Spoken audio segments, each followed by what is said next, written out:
Nous sommes dans de la technologie, disons, de haut niveau, et il est certain que cela représente une étape supplémentaire, complémentaire, qui va probablement devenir indispensable, surtout dans des cas compliqués. Il faudra, dans un futur très proche, trouver des solutions de façon à ce que la majorité des patients puissent bénéficier de ces techniques qui vont permettre effectivement d'être beaucoup plus précis sur la réalisation des actes chirurgicaux.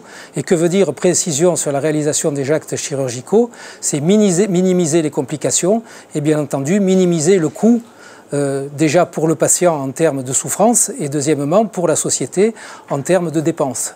Le prix va varier en fonction du volume, donc là on voit qu'il y a un plus petit pied, ce petit pied sera moins cher qu'un plus grand pied, mais sur des maquettes standardisées ou anatomiques on va dire, où on maîtrise déjà la conception, on sera autour de 150 €, 160 €. Aujourd'hui, c'est un travail de recherche, nous sommes bénévoles.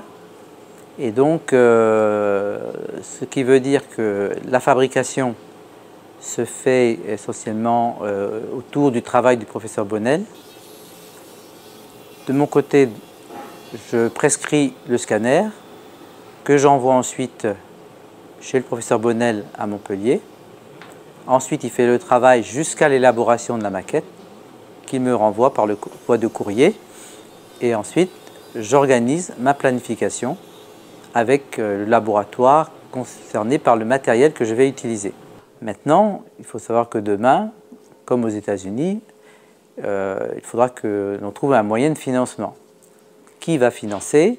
Est-ce que c'est le patient, qui peut aussi trouver un intérêt dans la qualité de la prise en charge? Est-ce que c'est la sécurité sociale? Mais évidemment, il faudra montrer qu'il y a un intérêt à faire ce type de technologie, ce que l'on ne sait pas encore, on a des études à faire, ou est-ce que ce sera quelqu'un d'autre si on trouve des moyens de sponsorisation, mais bon, pour l'instant, ce n'est pas le cas.